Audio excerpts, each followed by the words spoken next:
परंतु अब 1 अगस्त 2024 के इस निर्णय के बाद जहां जो पार्टी सत्ता में होगी वह अपनी अपनी राजनीति के हिसाब से अदलती बदलती रहेगी, जिसके साथ साथ राज्य सरकारें अपने अपने वोट बैंक के लिए अपनी मनचाही जातियों को आरक्षण का अनुचित लाभ देने का प्रयास करेंगी। इस प्रकार से इस आदेश से ऐसी अनेकों समस्याएं उत्पन्न होंगी जिसके कारण एससी व एसटी को मिल रहा आरक्षण ही समाप्त हो जाएगा। एक प्रकार से एससी व एसटी को मिल रहा आरक्षण ही समाप्त हो जाएगा और फिर इसका नतीजा ये होगा कि अनुसूचित जाति व जनजाति वर्ग अंत में आरक्षण से वंचित रह जाएगा और उनके हिस्से का आरक्षण भी अंत में किसी न किसी रूप में सामान्य वर्ग को ही दे दिया जाएगा। माननीय सुप्रीम कोर्ट द्वारा अपने 1 अगस्त 2024 के इस निर्णय में इस बिंदु पर भी पर्याप्त विचार व्यक्त नहीं किए गए हैं कि अनुसूचित जाति और अनुसूचित जनजाति के किन लोगों को क्रीमी लेयर की श्रेणी में रखा जाएगा और यह तय करने का क्या मानक होगा कि किन लोगों को अब आरक्षण की आवश्यकता नहीं है तथा इस कार्य के लिए अब राज्य सरकारों को राजनीति करने का पूरा मौका मिल जाएगा। माननीय सुप्रीम कोर्ट के इस निर्णय के बाद यदि अनुसूचित जाति और अनुसूचित जनजाति के भीतर उपवर्गीकरण किया जाता है तो वर्तमान में लागू आरक्षण के अनुसार सरकारी नौकरियों और शैक्षणिक संस्थानों में अनेकों पद रिक्त रह जाएंगे, क्योंकि जिन सीमित वर्ग की उपजातियों को आरक्षण दिया जाएगा उसमें रिक्त पद के सापेक्ष उतने अभ्यर्थी उपलब्ध नहीं हो पाएंगे और ऐसी स्थिति में ये बची हुई रिक्तियां अंत में सामान्य वर्ग के हिस्से में ही चली जाएंगी, जिससे समूचे दलित व आदिवासी समाज के पिछड़े हुए लोगों को काफ़ी नुकसान होगा और उनमें असंतोष की भावना उत्पन्न होगी। इसके साथ साथ माननीय सुप्रीम कोर्ट के निर्णय दिनांक 1 अगस्त 2024 के अनुसार अब राज्य सरकारों को ये अधिकार होगा कि वह संविधान के अनुच्छेद 341 व 342 के अंतर्गत माननीय महामहिम राष्ट्रपति के द्वारा घोषित एससी व एसटी जातियों के समूह का उपवर्गीकरण करके आरक्षण का लाभ उनमें से कुछ जातियों को दे सकती है और ऐसा करते समय एससी व एसटी के समूह में बची हुई जातियों को उससे वंचित रख सकती है, क्योंकि राज्य सरकार की निगाह में उन जातियों को अब आरक्षण की आवश्यकता नहीं है, क्योंकि उन जातियों में से कुछ लोग सामाजिक तौर पर एससी व एसटी की अन्य जातियों से बेहतर स्तर पर हैं। माननीय सुप्रीम कोर्ट के समक्ष इस उपवर्गीकरण के पक्ष में जोरदारी से दलील रखते समय बीजेपी द्वारा केंद्र शासित सरकार के attorney general, solicitor general, Punjab में आम आदमी पार्टी की सरकार के महाअधिवक्ता, हरियाणा एवं चंडीगढ़ की ओर से अधिवक्ताओं द्वारा ये महत्वपूर्ण तथ्य नहीं रखा गया कि वर्गीकरण के तहत जिन जातियों को लाभ से वंचित कर दिया जाएगा उन जातियों में अभी भी लाखों व्यक्ति ऐसे होंगे जिनको आरक्षण का लाभ नहीं मिल पाया है और अब उन्हें अनुच्छेद 341 एवं 342 के तहत एससी व एसटी वर्ग के समूह में होते हुए भी हमेशा के लिए आरक्षण से वंचित रहना पड़ेगा, जो कि किसी भी प्रकार से न्याय संगत व उचित नहीं होगा तथा पूर्ण रूप से असंवैधानिक भी होगा तथा ये सभी उप वर्गीकरण वाली जातियां आपस में ही कोर्ट कचहरी अदालतों में वर्षों तक लड़ते रहेंगे और अंत में ये सभी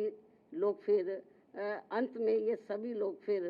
आरक्षण से वंचित रह जाएंगे। साथ ही माननीय सुप्रीम कोर्ट के समक्ष दविंदर सिंह बनाम पंजाब राज्य मामले में सुनवाई के दौरान केंद्र के वकीलों और राज्य सरकार की तरफ से भी सत्ताधारी दल के वकीलों ने ही अपना पक्ष रखा है, परंतु माननीय सुप्रीम कोर्ट के 1 अगस्त 2024 के आए निर्णय के बाद अब तक इन सरकारों ने अपना पक्ष स्पष्ट नहीं किया है, जिससे अनुसूचित जाति और अनुसूचित जनजाति के लोगों में माननीय सुप्रीम कोर्ट के निर्णय को लेकर काफ़ी भ्रांति की स्थिति बनी हुई है। माननीय सुप्रीम कोर्ट के समक्ष सुनवाई के दौरान समाजवादी पार्टी के वरिष्ठ राज्यसभा सांसद, जो कि वरिष्ठ अधिवक्ता भी हैं, तथा इनके साथ साथ बीजेपी ने केंद्र में अपनी सरकार की ओर से माननीय अटॉर्नी जनरल व सॉलिसिटर जनरल तथा कुछ राज्य सरकारों के वकीलों द्वारा, उसमें भी खासकर आम आदमी पार्टी की पंजाब सरकार की ओर से पंजाब के एडवोकेट जनरल, हरियाणा एवं चंडीगढ़ में बीजेपी की ओर से उनके वकीलों द्वारा उपवर्गीकरण के पक्ष में तथ्यों को तोड़ मरोड़ कर प्रस्तुत करते हुए बाबा साहब डॉक्टर भीमराव अम्बेडकर द्वारा संविधान सभा में लंबे विचार विमर्श के बाद बनाए गए आरक्षण के सिद्धांतों के साथ छेड़छाड़ करने का कार्य किया गया है, जो कि आरक्षण को पूरी तरह समाप्त करने की मानसिकता के साथ उठाया गया ये गंभीर कदम है। साथ ही माननीय सुप्रीम कोर्ट के 1 अगस्त 2024 के दिए गए निर्णय के बाद अनुसूचित जाति और जनजाति के लोगों के भीतर आपसी द्वेष की भावना बढ़ेगी और समाज में विभाजन की भावना को और अधिक बढ़ावा मिलेगा, जो कि राष्ट्र की एकता और अखंडता पर करारा प्रहार करने जैसा होगा। जबकि अनुसूचित जाति व जनजाति कोई साधारण जाति नहीं है, ये केवल भारतीय संविधान के अनुच्छेद 341 व 342 की अधिसूचना के जरिए अस्तित्व में आई है और ये अनुसूचित जातियों व जनजातियों का एक मिश्रण है और एक बार अधिसूचित होने के बाद फिर ये एक समरूप समूह बन जाता है। साथ ही राज्यों के द्वारा ये उपवर्गीकरण अनुच्छेद 341 एवं 342 के तहत राष्ट्रपति जी की अधिसूचना का उल्लंघन होने के साथ साथ ये पूर्ण रूप से असंवैधानिक भी होगा, क्योंकि कोई भी राज्य सरकार राष्ट्रपति की पावर को खत्म नहीं कर सकता है, क्योंकि ये संविधान के अनुच्छेद 341 भाग 2 एवं 342 का उल्लंघन होगा और इससे हमेशा ये खतरा बना रहेगा कि अनुसूचित जाति व जनजाति को दिया जाने वाला आरक्षण कब खत्म हो जाएगा, जबकि अनुसूचित जाति व जनजाति समुदाय के लोगों का वर्गीकरण का एकमात्र मूलभूत आधार सामाजिक गैर बराबरी अर्थात छुआछूत व जात पात रहा है। ऐतिहासिक तौर पर सामाजिक गैर बराबरी की वजह से ही आरक्षण दिया गया है, तो ऐसे में जाति के आधार पर प्रताड़ना झेलने वाले समुदाय के बीच आरक्षण का बंटवारा करना ये पूर्ण रूप से अनुचित, असंवैधानिक व गलत है, क्योंकि दलितों व आदिवासियों के लिए आरक्षण का उद्देश्य जात पात व छुआछूत की बुराइयों को दूर करना था। साथ ही दिनांक 1 अगस्त 2024 के माननीय सुप्रीम कोर्ट के निर्णय अनुसार अब राज्य सरकारें अनुसूचित जाति व जनजाति का उपवर्गीकरण कर सकते हैं, जो कि असंवैधानिक है एवं उचित नहीं है। इतना ही नहीं बल्कि अनुसूचित जाति एवं जनजाति समुदाय का यह उपवर्गीकरण, जिसे माननीय सुप्रीम कोर्ट ने अनुमति दे दी है, इसे अब राजनीतिक दलों द्वारा राजनीतिक हथियार के रूप में उपयोग किया जाएगा, जहां एक तरफ राजनीतिक दल अपने राजनीतिक उद्देश्यों को पूरा करने के लिए कुछ अनुसूचित जाति व जनजाति वर्गों को हाशिए पर धकेल देंगे और उनके लिए पक्षपात का माहौल बनाकर अपना उद्देश्य पूरा करेंगे, तो वहीं दूसरी तरफ अनुसूचित जाति एवं जनजाति के इस उपवर्गीकरण के कारण काफ़ी पद रिक्त रह जाएंगे और आगे चलकर फिर उन पदों के अनारक्षित श्रेणी में तब्दीली हो जाने की प्रबल संभावनाएं होंगी। अतः जिस मुख्य उद्देश्य के लिए परम पूज्य बाबा साहब डॉक्टर भीमराव अंबेडकर ने संविधान के तहत अनुसूचित जाति एवं जनजाति वर्ग को आरक्षण दिया था, उसे अब एक प्रकार से प्रभावहीन बना दिया जाएगा, अर्थात खत्म कर दिया जाएगा। वैसे भी खासकर बीजेपी, कांग्रेस व समाजवादी पार्टी आदि हमेशा से ही एसटी वर्गों को मिल रहे आरक्षण के विरुद्ध रहे हैं और इसलिए इनके वकीलों ने उपवर्गीकरण की काफी जोरदारी से कोर्ट के सामने अपनी दलीलें भी रखी हैं और इसे खत्म करने की सिफारिश में ये पार्टियां हमेशा प्रयासरत रहती हैं। समाजवादी पार्टी ने तो संसद के भीतर ही पदोन्नति में आरक्षण संबंधी बिल को ही बीजेपी और कांग्रेस की मिली भगत से फाड़ दिया था, जिसे आज तक केंद्र सरकार संसद में दोबारा नहीं ला सकी है, जिसकी वजह से माननीय सुप्रीम कोर्ट के नागराज के निर्णय के तहत आज तक एससी व एसटी कर्मचारियों को पदोन्नति में आरक्षण संबंधी लाभ से वंचित रहना पड़ रहा है तथा अब इसी प्रकार से इस नए निर्णय दिनांक 1 अगस्त 2024 के तहत अंत में हमेशा के लिए ही इन वर्गों को आरक्षण से वंचित कर दिया जाएगा और इससे फिर बीजेपी, कांग्रेस व समाजवादी पार्टी आदि को आरक्षण खत्म करने के लिए इन्हें संविधान बदलने की भी जरूरत नहीं पड़ेगी। और यही कारण है कि इन पार्टियों ने केंद्र सरकार व राज्य सरकारों की तरफ से उचित पैरवी भी नहीं की है और काफी कुछ उपवर्गीकरण के पक्ष में दलीलें रखी हैं, जिससे कि मौजूदा चल रहे आरक्षण के विरुद्ध निर्णय आए। और यदि बीजेपी के एनडीए व इंडिया अलायंस की सभी पार्टियों की नीयत ठीक होती और वो एससी व एसटी को मिल रहे आरक्षण में छेड़छाड़ आदि करके उसे खत्म नहीं करना चाहते, तो फिर मेरी इन सभी पार्टियों से ये अपील है कि ये सभी पार्टियां इस विषय पर, इस मुद्दे पर देश के समूचे एससी व एसटी समाज के समक्ष अपना पक्ष स्पष्ट करें और इसी चल रहे संसद सत्र में संविधान में उचित संशोधन लाकर ये स्पष्ट करें कि अनुच्छेद 341 व 342 के तहत माननीय राष्ट्रपति द्वारा घोषित एससी व एसटी जातियों के संबंध में भविष्य में किसी भी प्रकार की छेड़छाड़ व उपवर्गीकरण करने का अधिकार किसी को भी नहीं होगा तथा इन सभी जातियों को आरक्षण प्राप्त होने के लिए एक समूह के रूप में ही देखा जाएगा। ये इनको संशोधन संविधान में उचित संशोधन विधेयक इनको लाना चाहिए और ये सब लाकर इनको संविधान की 9वीं अनुसूची में इसको शामिल करना चाहिए ताकि फिर भविष्य में कभी भी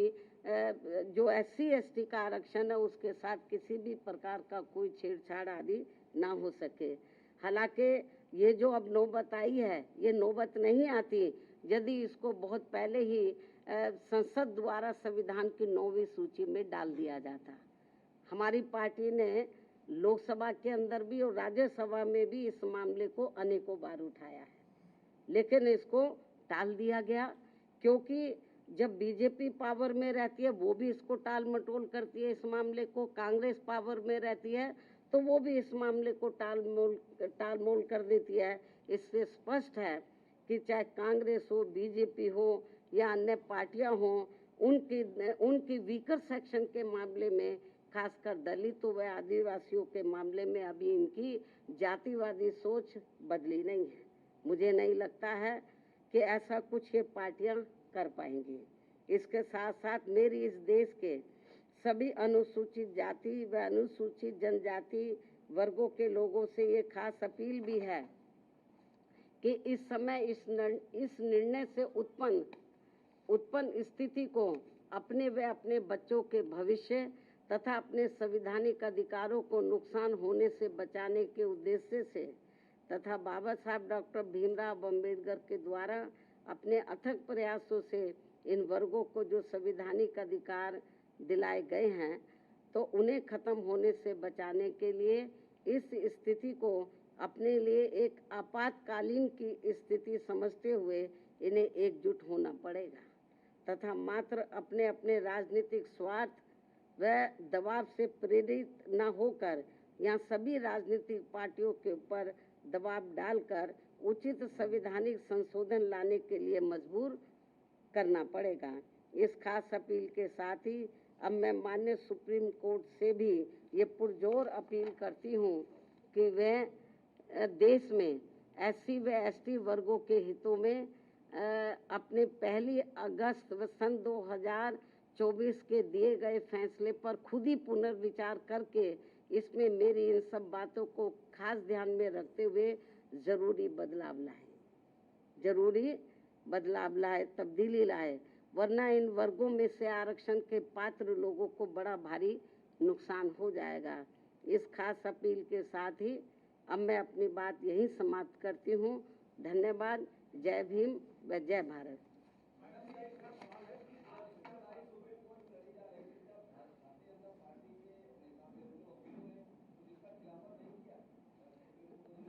नहीं, उसका खिलाफत इन्होंने नहीं किया।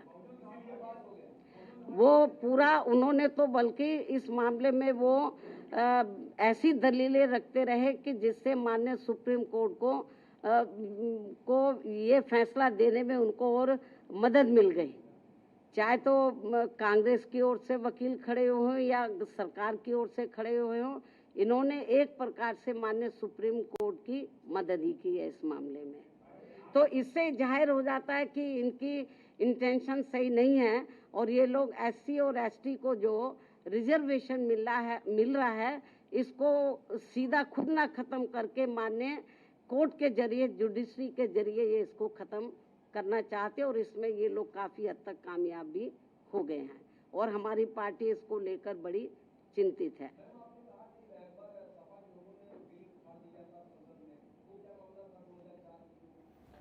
तो मायावती को आप यहाँ पर सुन रहे थे। दरअसल सुप्रीम कोर्ट के आरक्षण पर जो फैसला भी आया है उस पर अपनी बात वो यहाँ पर रख रही थी और उनका ये कहना है कि उपवर्गीकरण के हक में वो यहाँ पर नहीं है। रणवीर हमारे सहयोगी हमारे साथ हैं। रणवीर, मायावती ने तो अपोजिशन पार्टी को भी यहाँ पर घेर लिया है इस मामले में, इस मुद्दे पर कि वो जो है वो अपना रुख मजबूती से नहीं रखती हैं इसमें और सुप्रीम कोर्ट के जरिए जो है वो आरक्षण के खिलाफ एक तरह से नजर आती हैं। लेकिन अब BSP आगे क्या करेगी? क्या रिव्यू पिटिशन लेकर वो सुप्रीम कोर्ट जाएंगे या किस तरह से आगे बढ़ेंगे इस चीज़ को लेकर? देखिए, BSP की पॉलिटिकल लाइन बिल्कुल क्लियर है कि BSP ना BJP के साथ है और ना इंडिया अलायंस के साथ है। और जहां तक रही यूपी में जाति की राजनीति की बात, BSP का जो वोट बैंक है वो है SC ST और उसमें भी खास तौर पे अगर बात करें तो जाटो वोट। ऐसे में जो कोटे की बात है, इसमें सीधे सीधे सबसे ज्यादा नुकसान अगर मायावती को दिखाई दे रहा है तो वो उन्हें दिख रहा है, क्योंकि 21% आरक्षण में जो अगर वर्गीकरण होता है, अगर क्लासिफिकेशन हो जाता है कि जाटव अलग होंगे, बाकी कुछ जातियां अलग होंगी, तो मायावती को नुकसान होगा। अब मायावती इसमें क्या रिव्यू पिटीशन डालेंगी या कोई और मुकदमा लड़ेंगी, ये तो खैर अभी फिलहाल मायावती ही क्लियर कर सकती हैं। लेकिन एक चीज साफ है कि मायावती ने खुल करके सुप्रीम कोर्ट में जो फैसला आया है कोटे में कोटा, उसके खिलाफ एक राजनीतिक स्टैंड ले लिया है। और जिस तरीके से भारतीय जनता पार्टी के सहयोगी, जिसमें खास तौर पे ओम प्रकाश राजभर की पार्टी, सोहेल देव भारतीय समाज पार्टी और निषाद पार्टी, इन दोनों ने कहा है कि पिछड़े वर्ग में कोटा होना चाहिए। तो ये मामला यही थमने वाला नहीं है कि सिर्फ सुप्रीम कोर्ट ने कह दिया और उत्तर प्रदेश में अगर राज्य सरकार चाहेगी तो लागू होगा। ये एक बड़ा राजनीतिक मूवमेंट बन सकता है, क्योंकि अब सुप्रीम कोर्ट से मंजूरी मिली है। और अगर आपको यूपी की इतिहास की बात करें तो उत्तर प्रदेश में साल 2001 में हुकुम सिंह कमेटी बनी थी जो सामाजिक न्याय के लिए थी और उसने अपनी सिफारिशों में कोटा विद इन कोटे की बात कही थी। उस रिपोर्ट को आने के बाद बीजेपी की सरकार 2002 में जब चली, ये मामला ठंडा पड़ा रहा। फिर ये मांग समय समय पर उठती रही और साल 2017 में योगी आदित्यनाथ ने राघवेंद्र सिंह कमेटी बनाई थी और राघवेंद्र सिंह कमेटी का भी जो काम था वो यही था, सामाजिक न्याय को लेकर के जो मांग हो रही है कोटा विद इन कोटा, ये उसको लेकर के जांच करेंगे और शासन को अपनी रिपोर्ट देंगे। राघवेंद्र सिंह कमेटी ने अपनी रिपोर्ट शासन को सौंप दी है, लेकिन अब तक वो रिपोर्ट सार्वजनिक नहीं हुई है। और अगर इस रिपोर्ट की बात करें तो